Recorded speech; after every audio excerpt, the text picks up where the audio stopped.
Kia ora. Welcome to another episode of The Depot, brought to you by the awesome team at AutoSense. Now, for our frequent listeners, you may well be wondering what's happened to Murph's voice. Well, my name is Doug Kamo. I come from a radio and TV presenter background and work nationally as a freelance MC, where I've presented at and contributed to multiple business events within New Zealand, within the transporting sector. So today, I've been asked to take over this episode of The Depot to interview regular host and motorsport legend Greg Murphy about his return to Bathurst this year. Now, I saw Murph speak recently about this very topic, and it was both inspirational and educational, so we're in for a bit of a cracker of an episode.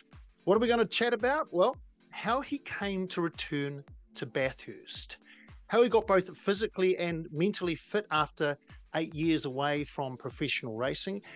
And he has made it very clear following Bathurst this year that that was the last time he will race. So what are his plans now? So we're going to cover all that off right here on The Depot. But before we get into the what, when, how, and why he returned to Bathurst, here's a reminder of Murph's career highlights. He raced in the legendary Holden car 51. He's won 4 Bathurst titles in 96, 99, 2003, 2004. Other notable Bathurst placings, the 3rd in 2000 with Stephen Richards, 3rd in 2001 with Todd Kelly, finished 2nd in 2008 and 3rd in 2011. He and Richie Stanaway placed 11th at this year's event, and his 2003 Bathurst pole position of 2:06.85, well, we all know about it, stood as the fastest lap ever recorded at the Mount Panorama circuit until eclipsed 7 years later. Colloquially known as the Lap of the Gods, it is widely regarded as one of the finest moments in Bathurst folklore. Murph, welcome. Thanks for letting me, for want of a better word, sit in the driver's seat today. How's life, mate, after 3 weeks on from Bathurst? Hey, thanks, Doug. Great. When this was sort of offered up, the idea of it, I had to sort of think about it because, I thought I was leading the Depot podcast and I didn't think I was going to be on the other side of it. But I'm glad to say that, we caught up only a few weeks ago before the recording of this. I decided you're a fit man for the job. So great stuff. 3 weeks after, and it's been a whirlwind. I mean, it took a little while just to actually come back down to the real world again, because it was a really interesting journey. And now, I actually can't believe it's now past 3 weeks past it, and the time is moving so quickly, considering how long the build-up process was to actually get to Bathurst, and it seemed like a bit of an eternity, and now it's gone. It's incredible. Well, look, mate, it's been well documented, as we all know. It was 8 years since you drove professionally. You turned the big 5-0 in August this year. Welcome to the club. And you're in demand as a motorsport commentator. You're an ambassador across several organisations. There's family commitments. There's work. Why, mate? Why did you return? Did you need it? Was there a feeling of just one more time, or was there something else that lured you back? Why? I got guilted. That's the only reason. I had no desire, no need. I wasn't pining. I didn't have the itch in any way, shape, or form. I stopped racing professionally in 2014. My last race was actually at the Gold Coast event in 2014, which was a couple of weeks after my final Bathurst, and had decided at that time there was an offer on the table for me to go and join the media side of things and join Supercars Television and start a role roaming up and down the pit lane, working alongside Rhianna Cran and Mark Larkham and also the rest of the amazing Supercars Television team. And so for a little while there, I sort of looked at it and was like, I still, do I want to be racing? Don't I want to be racing? But I quickly realized that all the glum looking faces in the pit lane, or from all the drivers, that is probably what my face had looked like for many years. Looking and recognizing their face and the bit of the struggle and the stress and the strains that they were going through, I then realized I'd made the right decision fairly early on in 2015. from that point on, I never really looked back and had signed off. I'd signed off. I'd parked that part of my world and my life and my thinking in somewhere in the back part of my brain, and and it was accepted that was the end of it all, until last year. A very close friend and a guy that had given me a real kickstart in my Australian career way back in 1994, Peter Addison from Boost Mobile, decided that after sort of being gazumped in the marketing space by the 888 team and announcing a wild card early last year, early 2021, announcing a wild card for Russell Ingall and Brock Feeney, and for Bathurst 2021, which got a huge amount of media coverage and was seen as a pretty interesting move. And it was a bit of a ambush marketing thing, because there was a bit of a war going on between Repco, who had just taken over Supercar Championship sponsorship, and also announced that they were taking over Bathurst as a sponsor away from Supercheap.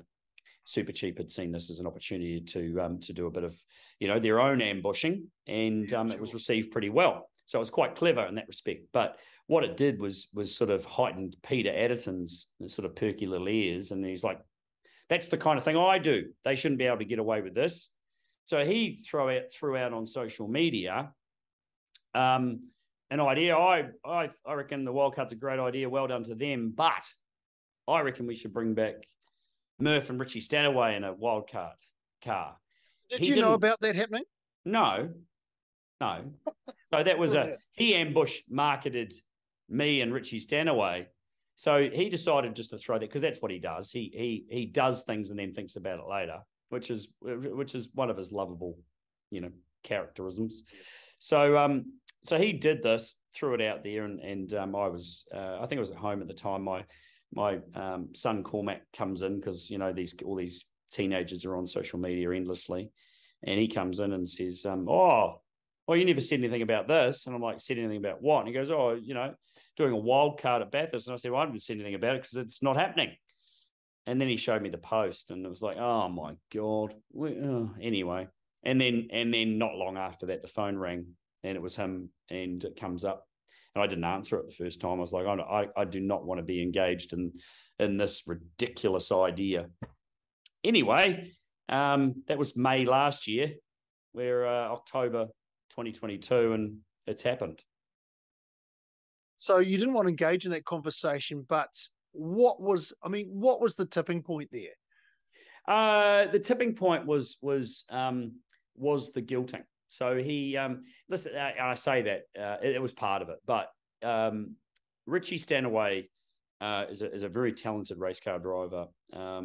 He walked away from the sport at the end of 2019 after going through, a lot of sort of negative kind of issues in his life and in his world and in his motorsport. And at that time, Peter from Boost, or Boost Mobile, was sponsoring the car that he was racing. And Peter likes a bit of a comeback story and a bit of in supporting those that are a bit hard done by and all this kind of stuff. And so he was sponsoring the car that Richie was driving. Unfortunately, things did not go well in 2019.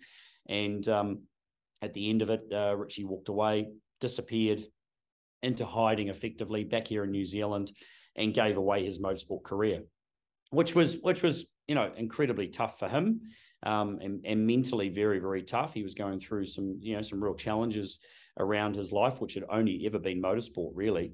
And as it turns out, was the best thing he did was actually walk away and just leave it all behind.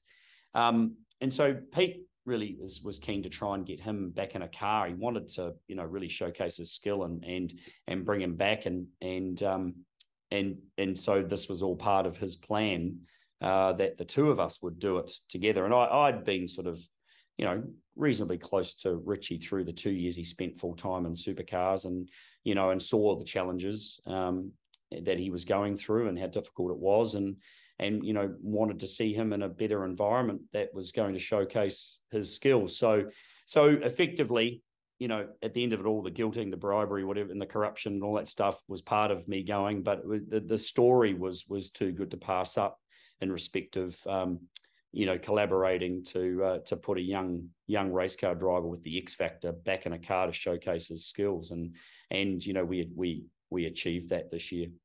Yeah, for sure. Look, and listen, you just touched on that I guess the mental capacity, the psychology, the tough couple of years that Richie went through, and from 2018 through 2019, those 2 tough years. It's a great way to segue into, because let's face it, you've been out of pro racing for 8 years, so there was a massive mountain. I mean, you must have stood at the bottom of that mountain looking up, going, oh, how do I get there? I need to get physically fit. I need to get my head back into the game. Are the cars, what are the cars like now? They're different to when I was, talk us through some of that process for you, mentally, to get yourself ready to move into, racing Bathurst this year. Yeah, it was really daunting.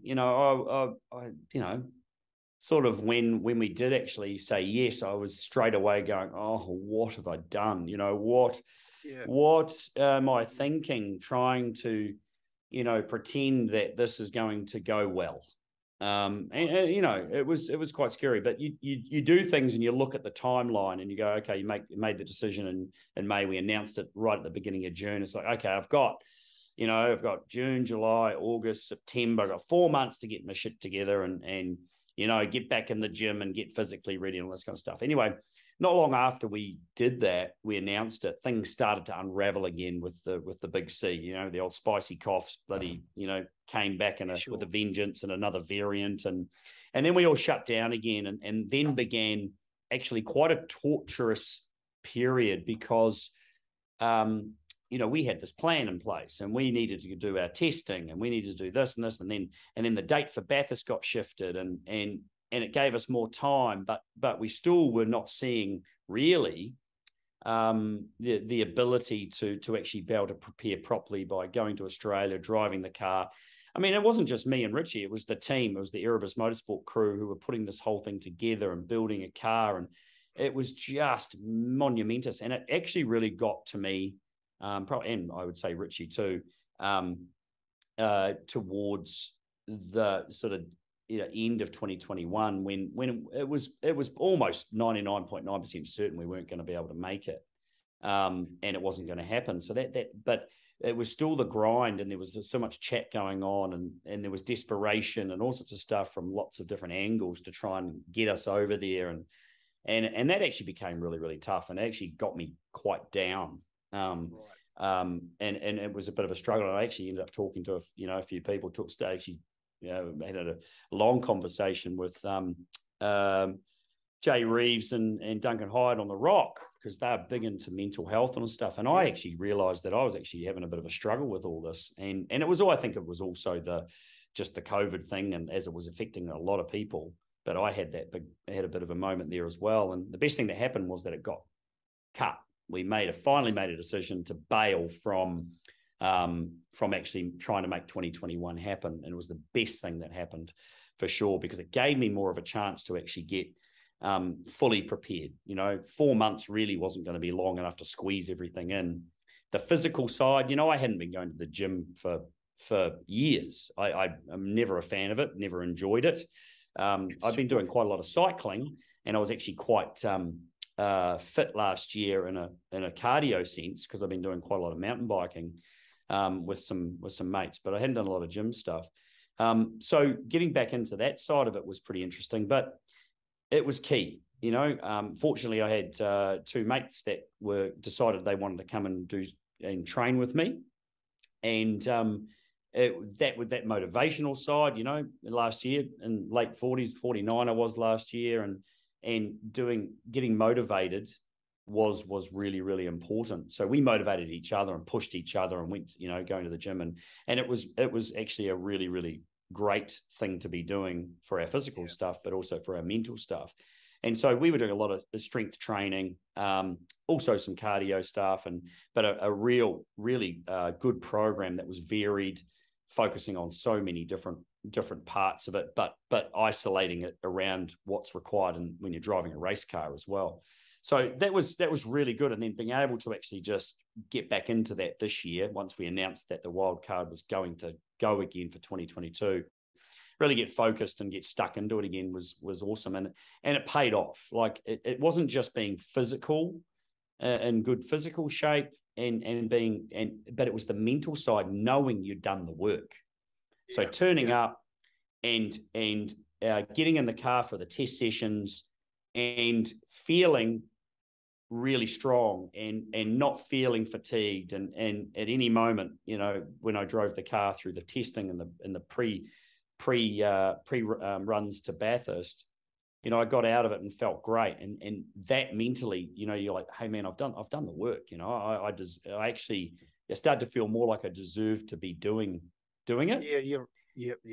Yeah. And so, and that was critically important. And when I got to Bathurst, that wasn't something that I was worried about, because I knew I'd actually done the hard yards. And, and it's not just the gym, but it's looking after myself as far as nutrition and not that I eat badly. And, I've been very fortunate to be looked after by my wife in that respect most of the time, because I'm terrible when it comes to cooking and stuff. But, all those things are so critically important. And it was when I was racing, but I stepped away from all that a long time ago, and you just don't focus on it as much anymore. Did it take you a while to actually get back in the groove? Like, the reason why I asked that, right?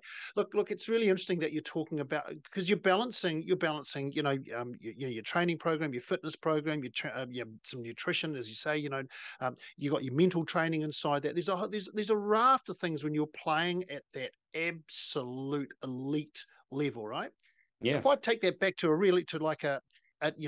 some of our listeners right now, like the stuff that we put in the way of going and doing a simple walk, or going and doing a simple run, or taking some time for ourselves, there's always something that we put in the way. They go, oh, look, I just don't have time.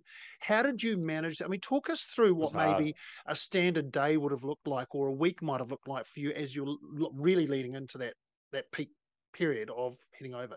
Well, that's the thing. It's a very valid point, because I'm not a race car driver anymore. I was going to be for one weekend, but that's not my job.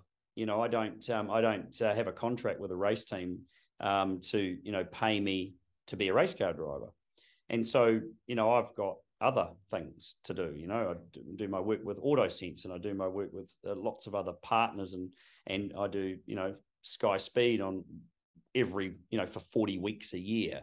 Working with Stephen McIver. So that's a trip to Auckland pretty much every week for 40 weeks. And then there's all the other commitments around that with all the other amazing, companies and brands that I do work for. So I had to fit all that in. And listen, there was weeks where I wasn't able to do the training and all that kind of stuff. So, and then there was weeks where, you actually just don't want to, and all that kind of stuff. And it's very easy to find excuses, but luckily, as I said before, I had some motivating from certainly the guy that was doing the training with us. Roy was just amazing, from the Institute of Sport, Elite Institute of Sport down in Hastings. He was a great motivator and was able to keep us interested in that training side of things. But so it is finding the time. And as I say, some weeks it was just not possible, but I knew how important it was. So, you keep going back to it, but massively challenging. So a normal week for me, there is no such thing effectively, because it's always shifting and moving. And there's commitments that, I live in Hawke's Bay, but as I say, pretty much going to Auckland once a week, either for a day or was it for 2 days or 3 days? There's no effect. So many of my weeks are not 5 working days and then a weekend. They're just days. It doesn't matter that it's a Saturday and Sunday, because you end up having to be places and doing things just like it's a weekday. So, the routine and strategy, structure around a calendar was pretty difficult. And then trips to Australia for the testing and all that kind of stuff, and just manipulating everything was a massive task.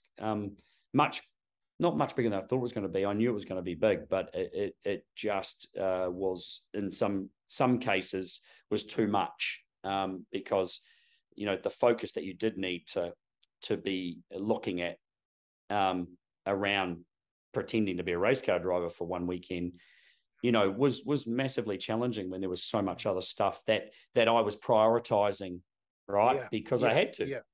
Yeah. But I guess the other side to that, though, then is like, was it about going, I know I need to do X amount to get to there. So however that looks, I just know I need to do this much as whenever I can during the week to make that happen, you know? And I think, you know, for me, like as somebody, like, I mean, I love my mountain biking too, but I do find excuses now to like not go and train. But I guess when you're leading into what you're leading into, and as you say, a racing car driver for one weekend, it doesn't matter whether you're doing it for one weekend or you're going to continue. You've got to be at that peak, you know, part of your game, don't you? It is a really interesting conversation that around that mental fitness, and I guess the other side to that too is, you know, how did you go with that whole mental side of it? You know, did you feel expectation on you and Richie to achieve, or like, you know, how did that go for you? It's a weird one, because, you know, you naturally have this competitive instinct, right? You know, it's been parked, but I mean, I did other motorsport when I stopped racing and I moved back to New Zealand. I did other things, and I still do dabble in some more low level kind of racing, which I really enjoy doing, just because I like driving cars, and some of the cars that I get to drive are really cool and fast and exciting, and that's the buzz that I still like, and I think I still need that a little bit, but it's not that stressful level where, you know, where you are auditioning constantly, or you're, you know, the next result could be the one that either determines that you've got a job or you don't. You know, I don't have that anymore, and so the stress level's really low. So, but as soon as you start to, and the first time I drove the car earlier in the year, our wildcard car, you know, it was pretty nerve-wracking, because it's like, well, how am I going to actually feel in here? Am I going to you know, have that natural sort of feeling and instinct again? And at what level is it going to be? Is it going to be good enough, or is it going to be really, you know, needing a massive upgrade? Is it going to be really difficult to get to?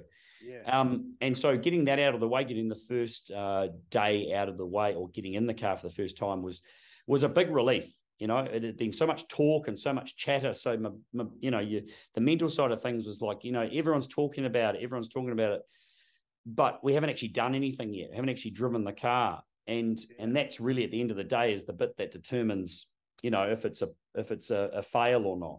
So it was pretty nerve wracking. And then the first stage of getting some relief and getting some, and taking a breath, was driving it and realizing, okay, I'm not great, but I'm not rubbish. Okay. And then making positive change every single time. And then each day. So the first day I finished and I was in a bit of a rut, but it'd gone okay, but I was in a bit of a rut, couldn't move forward. And then usually, you know, taking a break, coming back a few weeks later, which is what we did, get back in the car, you know, there's a sort of subliminal change. There's sort of natural things that you naturally just do different next time, because you've thought about it, you've looked at information, looked at data, all that kind of stuff. And so that was good. So the next step, next day I drove the car, I'd made a gain again. So that was really positive. So those were such critical moments for that mental side, to be able to move forward. If I'd got really stuck and I couldn't get past something, then, you know, it would have been really, you know, it could have been a bit of a worry, you know. And then our third test day again made some good gains. And so, you know, I was pretty happy with where I was, and Richie was happy with where he was, you know, in the lead up before. And it was only a week, just over a week before we actually got to Bathurst was our final test, and it went really well, really smoothly, you know, no hiccups, no issues. Our driver changes were good, all this kind of stuff. So, you know, I went to Bathurst, you know, very positive, but still anxious, very anxious, because it's you know, we've been testing at a racetrack that's got a average lap speed of, I don't know, 118 or 20 kilometers an hour. You go to Bathurst and it's an average lap speed of 190 or so. I can't remember what they are, but it's a big difference. Yeah, absolutely. Yeah. Well, I mean, and so talking about the vehicle, I mean, you're talking about how you're able to make these little changes psychologically, but had the technology. I mean, we've got to remember that it's not as if you hadn't driven these cars since you left. Is that I mean, you just haven't driven them at that competitive level, correct? So what technology is available, say now compared to maybe when you did your last Bathurst, and one thing that always I guess intrigues me is the simulator training. How much did you do of that, and how close is that to race driving one of those vehicles? Wow. I think this whole simulator thing is a really interesting topic, and I did nothing, and even I mean, when I stopped racing back in 2014, there were drivers that did have sims at that time and were starting to do it. Not so big in this part of the world, but bigger, overseas and Formula One. The money and the tech that the effort that they put into their simulators and stuff. 10, 15 years ago. I mean, the evolution of that has been very fast, and the tech around that side of things has just been enormous. I mean, I didn't get a sim. I got a sim during COVID because it became fashionable.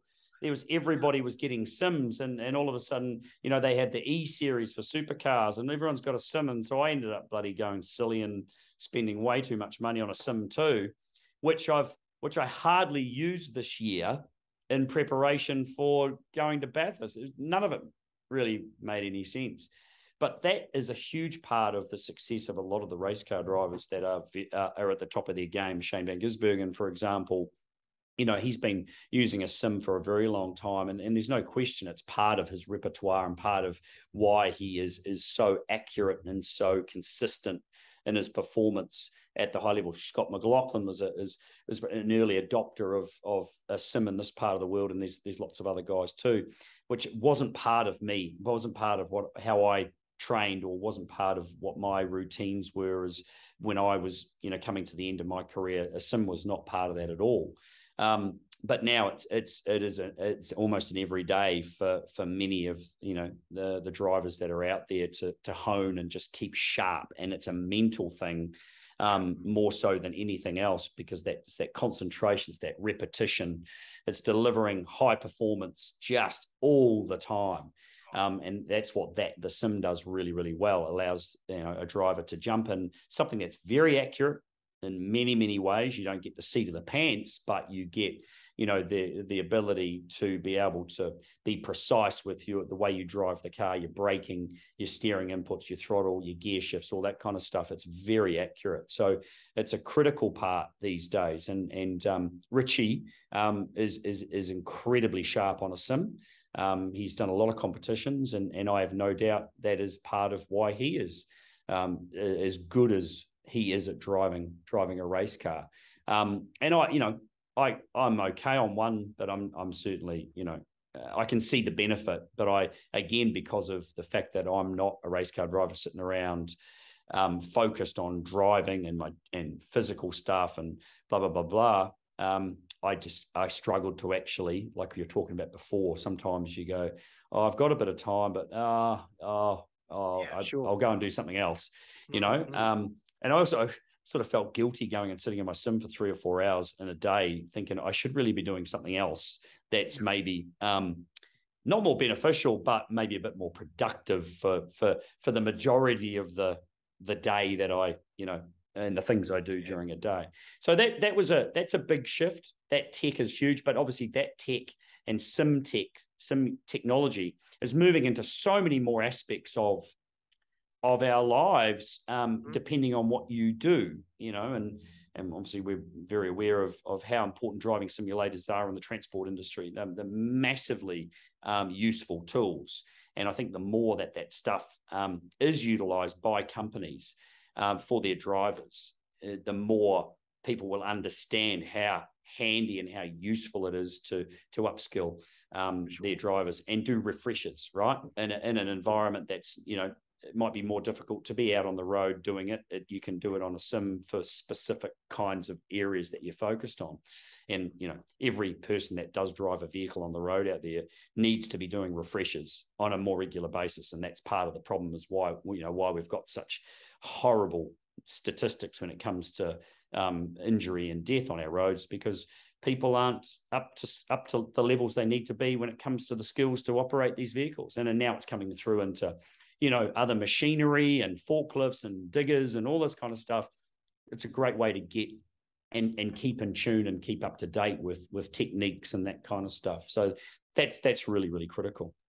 Yeah, great. So, I mean, look, at the end of the day, it's interesting, isn't it? Because you're talking about motorsport and the technology that's available inside there. That's been around a long time, is now shifting across into our everyday use across our transporting sector. And as you say, it is really, really important. I want to move on and talk about race day, because, look, I happened to be at the New Zealand Bus and Coach conference at the time, and we binned our entertainment on that night and put on the big screen because we just knew. We just knew that there was going to be a lot of people wanting to watch this. And of course, we all know what happened in terms of the first couple of laps of that race. We knew the track was in an interesting state for the start of the race. Talk us through that first lap where the carnage all happened, and then the subsequent laps after that.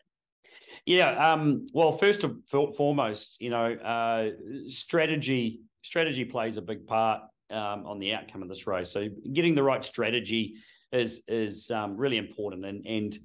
And basically, there's a reasonable difference in lap speed between Richie and I on a level playing field. And so, he's the A driver. So it's important that we tried to follow the strategy of a lot of the teams, and that was to give the A driver the majority of the share towards the end of the race. So to do that meant that I had to start, which was something I was not looking forward to at all. Getting a sort of 1,400 plus kilo supercar off the line with 110 litres of fuel in the boot with 660 horsepower, trying to get them away with a long diff ratio, because obviously you're doing close to 300 Ks an hour down Conrod. It's not an easy task. And I don't even know if I did. I don't think I even did that in 2014. I think James Courtney started the race. So I don't think I'd done that since maybe 2013 or earlier. And so I wasn't looking forward to it at all. But anyway, I had to do it. I'd done some practice starts at Winton the week before. But anyway, here you are, rolling around to the start of this race, the second row of the group. We're a wild card.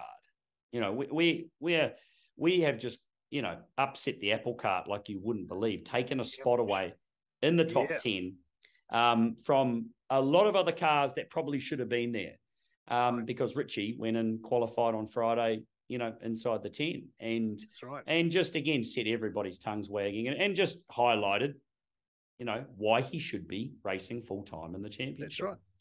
That's right. So anyway, came around, lined up, my clutch leg was shaking.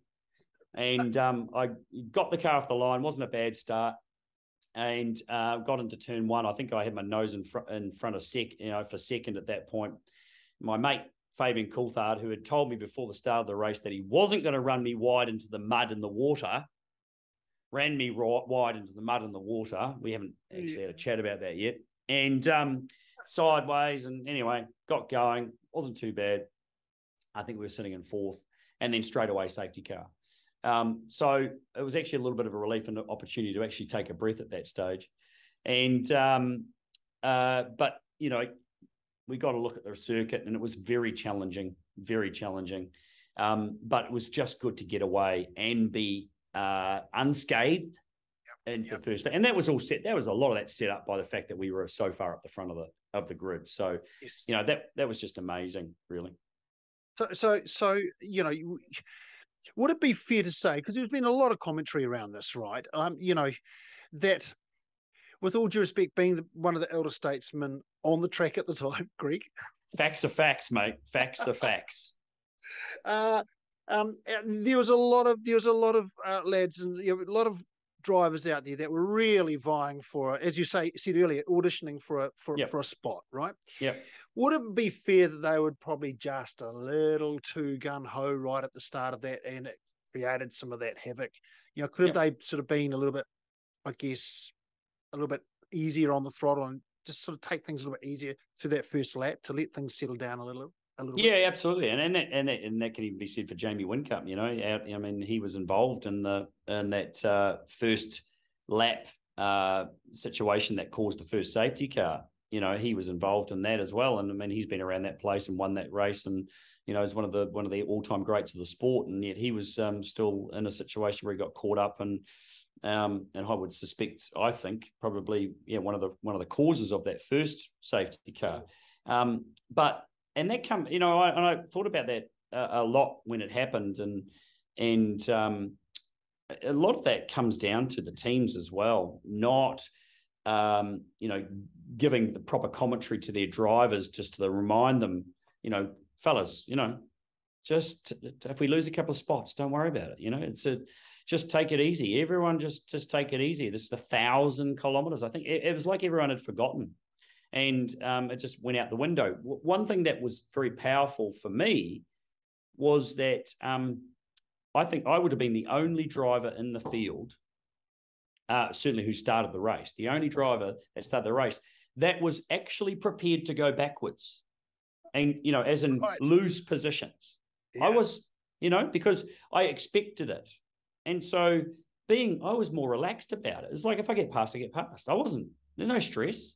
But I guarantee you, every other driver in the field didn't feel like that. So it was actually a very powerful spot to be in, and a unique, incredibly. I've never thought about that really before. Every other race that I've been in at Bathurst or any other supercar race, it's like I need to move forward as quick as I can. So I sort of get it, but I think in the conditions that we were in, it wasn't like it was a bone dry track and the conditions were perfect. It's a little bit different. But in a situation like this, where if you go off the road, it's gonna be bad. Because you're going to, and that was proven. Yeah.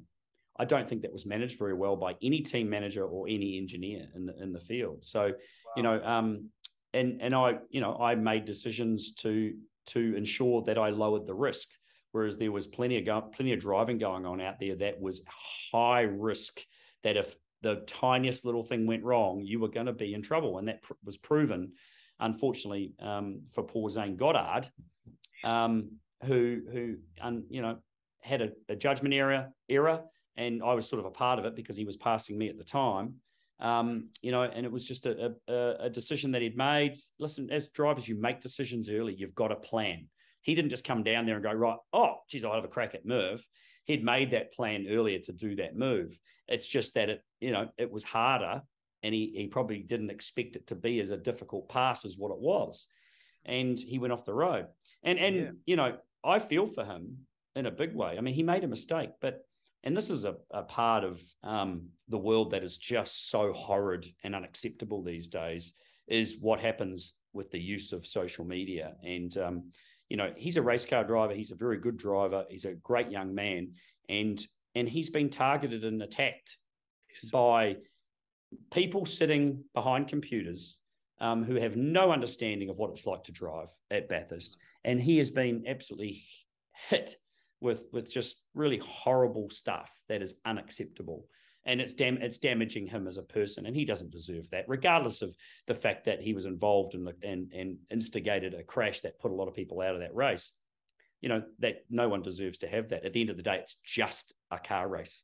It is just a car race. It is not as important as someone's health, mental health, and how they feel about themselves, and that's, I just needed to make a point of that, because it's just disgraceful and unacceptable that people target someone because of certainly in a sporting environment, which is just not important in the scheme of greater things. And look, we know it's rife across every aspect of our lives now. I've got a couple of young kids that are coming up into that world, and it is scary. Hey, just thinking now, I'm going, given that you've come back, you've raced Bathurst this year, we know it's your last one. What would the Greg Murphy at 50 years old now, what would have he said to the Greg Murphy in terms of the start of that race, the very first Bathurst that you won back in '96? Oh, Anything you would change in regards to that? the one now that you, so me now and knowing all the things I know, yeah, that's actually that's actually a really good question, and I think it would be incredibly difficult to listen to if I was telling my sure, 1996 version, 24 years old, after all the things that I've now and the way I approached that race. It would be good advice to actually take. But again, at 24, I don't know if I would have listened. I don't know if I listened to myself. And I think I'm going through that now with my kids, right? My two boys who are doing a bit of car racing, I'm not sure that they're taking everything I say on board. And I think that's just the, that age bracket and that world that you're living in. Your brain is just functioning in a different way. It's in a rush, right? In your late teens teenager through early 20s, you were just in such a rush. That moment that you're living in right now is the most important moment in your life.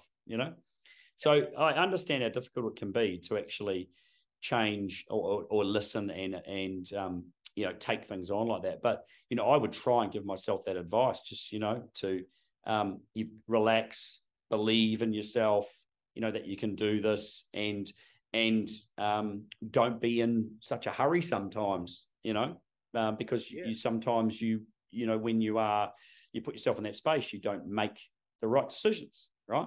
And we see that. A great metaphor for everything, though, isn't it? Absolutely. It's a metaphor for absolutely everything in life. If I could say that to my kids, but they're in a rush. They want it now, don't they?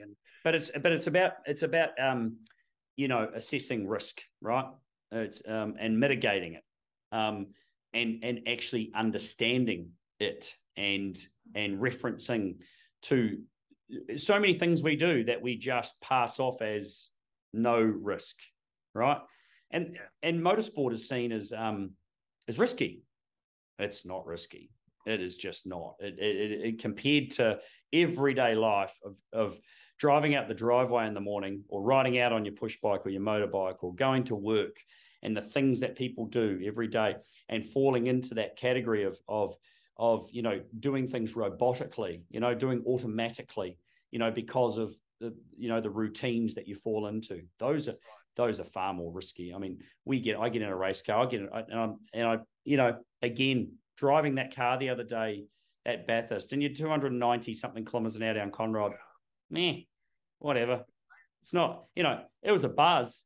It was a buzz straight away. But again, the further I got into the race, it was what it was, what it felt like. It wasn't, it was really special, but it wasn't like I was hanging on. I'm like, oh my God, I can't believe this. it fell back into the routine, really quickly.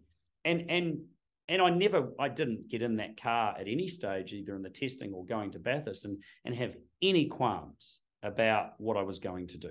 There was never, because I know how much effort and time goes into the preparation, the planning, risk mitigation, safety. It's all there, and so it's incredibly safe, and I would, and I'm happy that my kids are getting in race cars, and as long as they are, race cars that I know are safe and built properly and all that kind of stuff, doing it because they're actually in an environment that has had an enormous amount of research and development and money spent on them to mitigate that risk of, in the case of a crash.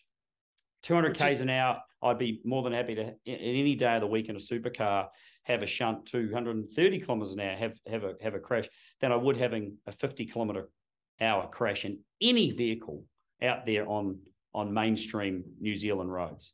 And I don't want an airbag smashing me in the face, I can tell you. No. And that's bad. So, people paying attention, making good decisions. We've got there's a huge relevance to what, we're talking about with what we're doing with motorsport, and the concentration and applying yourself properly and thinking. We need more of that every day, in what we do every day, and out on our roads here. People need to be paying attention, because it's a complex task. And race cars, we're all going the same direction. We're all going in the Yes. same direction. We're all going the same. There's no one else out there. There's no one else coming the other way. There's no other hazards or distractions, which are happening here and on our roads every day. And yet people are doing this while talking on their phones and texting and watching movies on their phones and doing all this other stuff. It's no wonder we've got the issues that we've got. Were you happy with the outcome? Yeah. Very, very happy. It's, just straight after the race, it's like, wow. Oh, but if that had happened and if that had happened, and, of course, we could have, and then you got to rewind and go, it doesn't matter. But our natural instincts are to actually start analysing and go, well, if that, and if it hadn't been turned around and, blah, blah, then and it's like, what, if, pre the race, all the way in the lead up for months and months and months, people asking, what's your expectation? What would be a good result? And I, first and foremost, the first thing that I've said that many times was, if we finish, I will be ecstatic, right? If we finish on the lead lap, that will be like far out, wow, because that is a very difficult thing to do. Sure. And if we have, if by some miracle we ended up inside the top 10, I'd be just completely blown away. We finished 23 seconds off Shane van Gisbergen, who won the second Bathurst, 23 seconds off him on the lead lap in 11th. It's amazing. Yeah. So, I mean, it really, is mind blowing. Yeah. So for you, that's a great way to, as you say, sort of finish the last, I guess, to close that chapter in your life around. It already was closed. Well, that's right. That's right. But in terms of Richie, look, we know that he was sort of still had a question mark. The questions were asked whether he would return, and maybe this isn't the question for you to answer. But has there been any movement on that in terms of what Richie's going to do going forward? Listen, he's rejuvenated in his love for, I think, racing, which is amazing. I saw looks on his face, smiles on his face, that he hadn't shown in the last 2 years of going and competing. He's proven to himself, which again, we go, well, he didn't need to. Well, you still do. You still got to prove to yourself, and he proved to himself that he belongs. He proved to himself that he has got a skill that not everyone has got. He proved, and not that he needed to prove to anyone in the paddock either, but he's reminded them of how good he is at driving one of these race cars, and that shouldn't happen, but it has. It's needed to, and it's up to him now to decide what's next, which which is great. But his enthusiasm for it, the work and the effort he put in to prepare, and he sees himself in a really, really good space. He's in a great mental space now.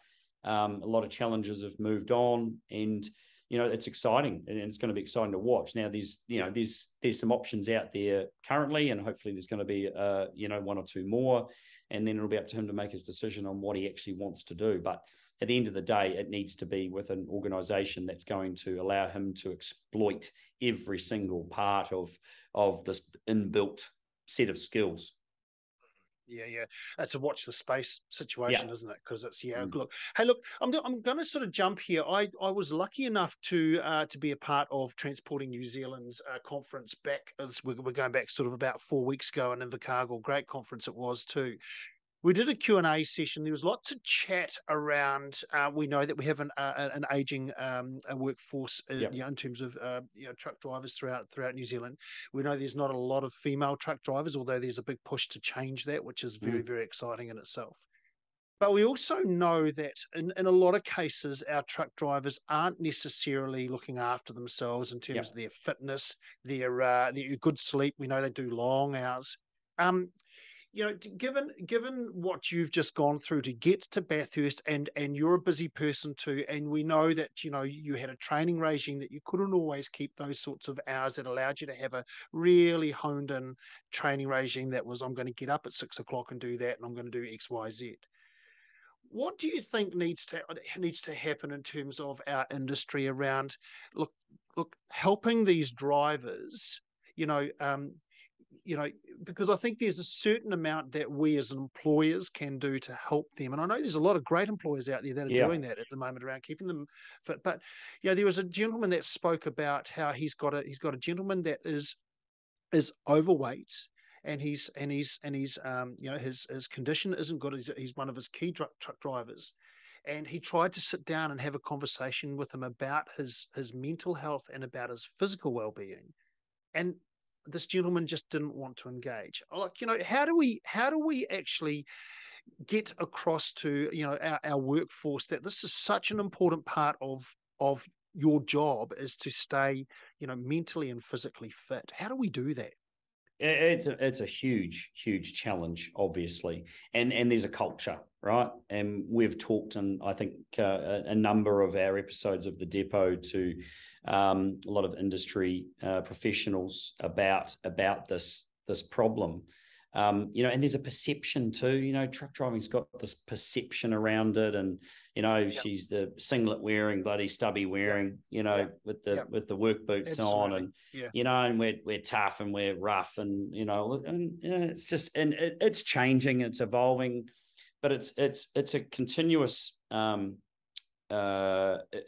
sort of movement that we have to keep working through over a long period of time, I think, to adjust the culture and get people to understand, that you're a professional driver. You've got massive responsibility, and you are also such an integral, important part of our economy. That's right. And we've discussed on lots of our, talking to a lot of managers and CEOs of truck companies too. These people doing this job need to be put on pedestals. They need to be seen and recognized and feel, how important they are, right? The public needs to understand and have more respect for this segment, which is just a massive part of keeping the wheels turning here in New Zealand. Pardon the pun. Can you imagine what would have happened during COVID, for example, if that whole sector shut down? And look, they were heroes of our country in a lot of ways. They weren't perceived enough, correct? Right, and recognised.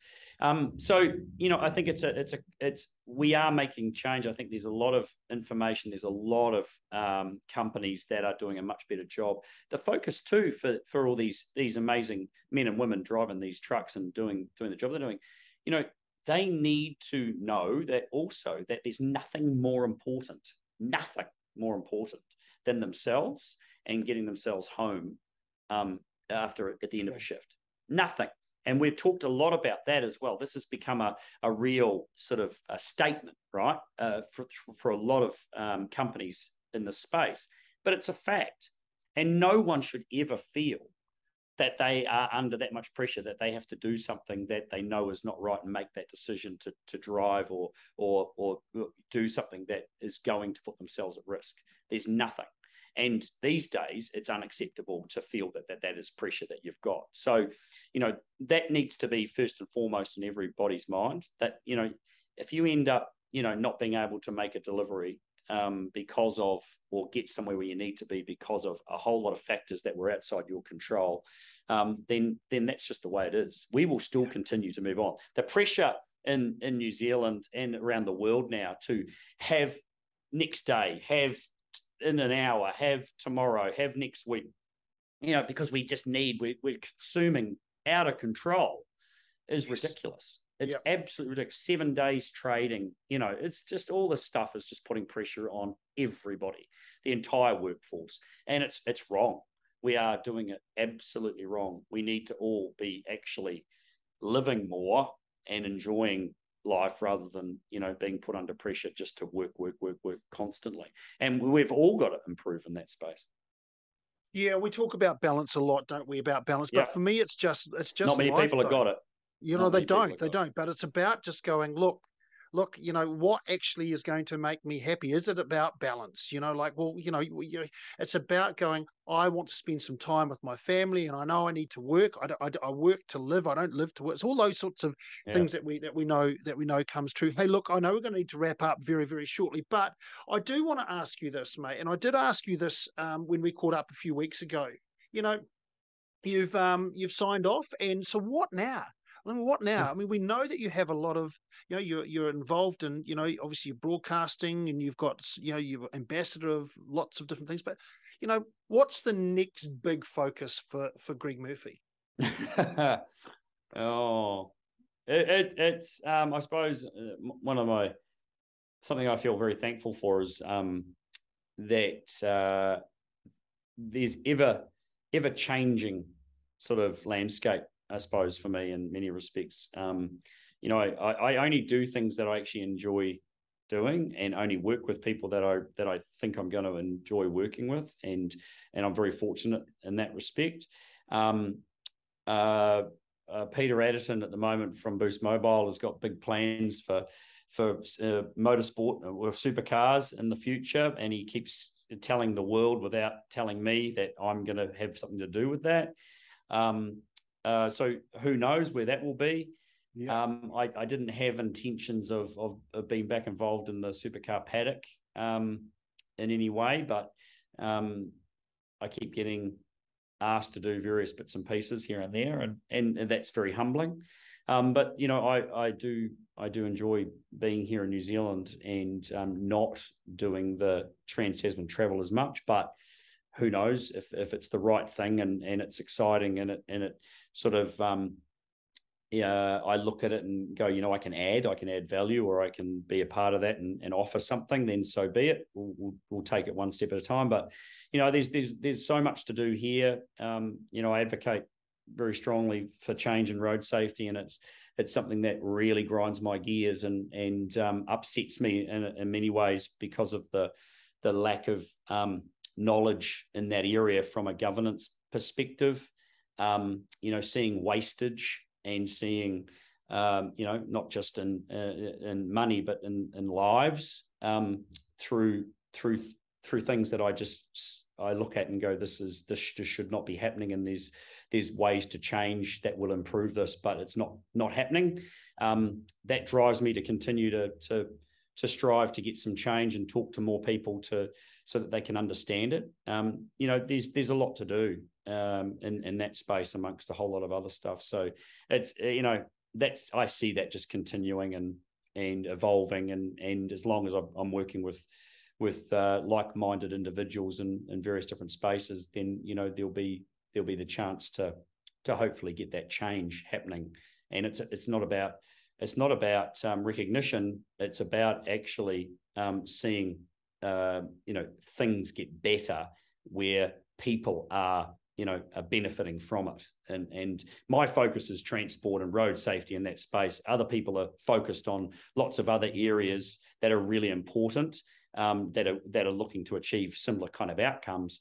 But I think I've got expertise in this area and the transport area and driving and all that kind of stuff, that I know if there was some implementation on some very, very simple basic stuff that's different to what we are being told by ill-informed and inexperienced people, then we would see amazing change very, very quickly. Well, look, mate, thank you so much for all you advocate for all you do to try and keep our roads safe. We thank you for the incredible thrills and the ride that you've given us over what's been an incredible career, mate. It's been fantastic. And also talking to us now and sharing that journey back to Bathurst and that journey around what it took for you to stand at the bottom of that mountain, even if you did have the arm up the back to take you up there and do it. So look, mate, thank you so much. Murph will be back next with the next episode. We want to say a big thanks to AutoSense for supporting and sponsoring the depot. If you're looking for help with driver training or fatigue and distraction solutions, pop over and see them at autosense.co.nz and check out all the information that is ready available there. Likewise, if you like what you heard today, please go ahead and subscribe to the podcast and you'll get an alert of when the next podcast is available. And if you have something you'd like us to talk about, or if you want to be part of the depot with Murph, fire an email through to the depot at autosense.co.nz. Murph, thanks so much, mate. Great to chat. Good stuff. Good on you, Doug. No worries, mate. And look, big thanks to AutoSense, and thanks to you guys for listening too. We really do genuinely appreciate it. Take you on the roads. Travel safe.